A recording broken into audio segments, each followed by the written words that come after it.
Y'all planning for this?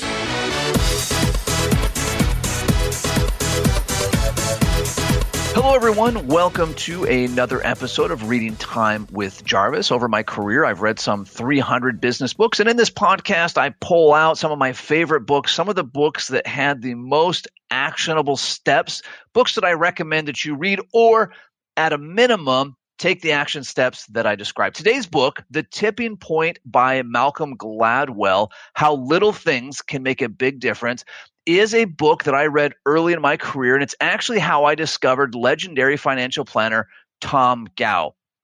Now, Malcolm Gladwell's books have been criticized because his science is a bit sketchy in places, and I'm really not here to take that argument.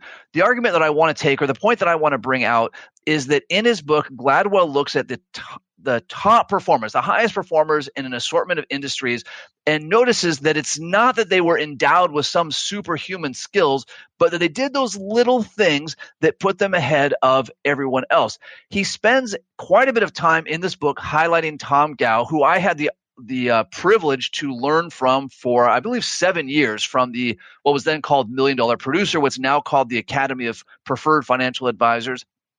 And Gow is an absolutely legendary financial planner. His ability to communicate effectively with clients, his ability to deliver massive value is unmatched. I have yet to see anyone else come close on that. But in this book, Gladwell gives you kind of a look behind the scenes at Tom Gow, what it's like to sit face to face with him, which is an opportunity very few people have. But there's a couple of action items, a couple of key takeaways from this book that I want you to focus on. Number one, as Malcolm Gladwell illustrates, outliers like top financial advisors are not superheroes. So sometimes you may look at someone like Micah or Tom Gow or, heaven forbid, me.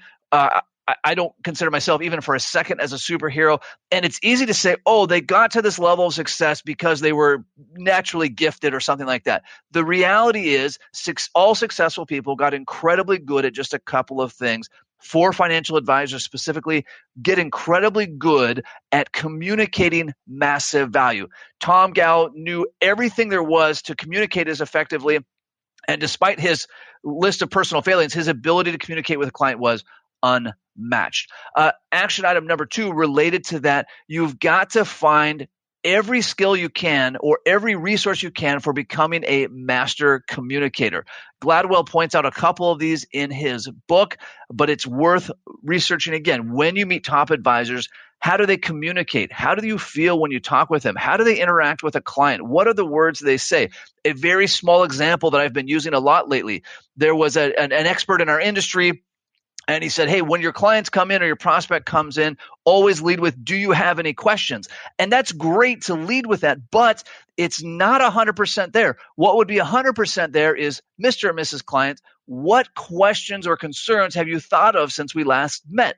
Now, that is only just one or two words different, but it being an open-ended question is what separates average advisors, mediocre advisors from the truly great.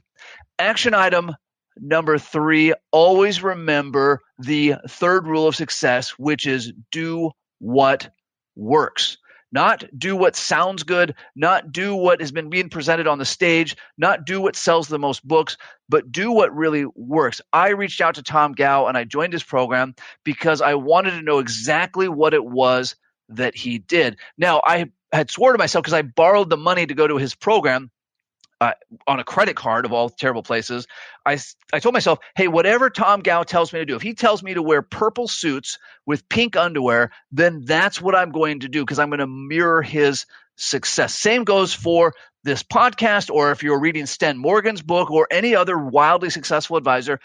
Don't bother learning from them unless you're going to implement what it is they do. So find the advisor who has the success that you want, be it Tom Gow or myself or Micah or Benjamin Brandt or Taylor Schulte or any number of really great advisors out there, and mirror exactly what it is that they do. So The Tipping Point by Malcolm Gladwell, a great read all around. Lots of other people are highlighted in there, not just Tom Gow, so it's a solid book. So in the immortal words of Nacho Libre, go away, read some books. Hold on before we go. Something that you need to know. This isn't tax, legal, or investment advice. That isn't our intent. Information designed to change lives. Financial planning can make you thrive. Start today, don't think twice. Be a better husband, father, mother, and wife.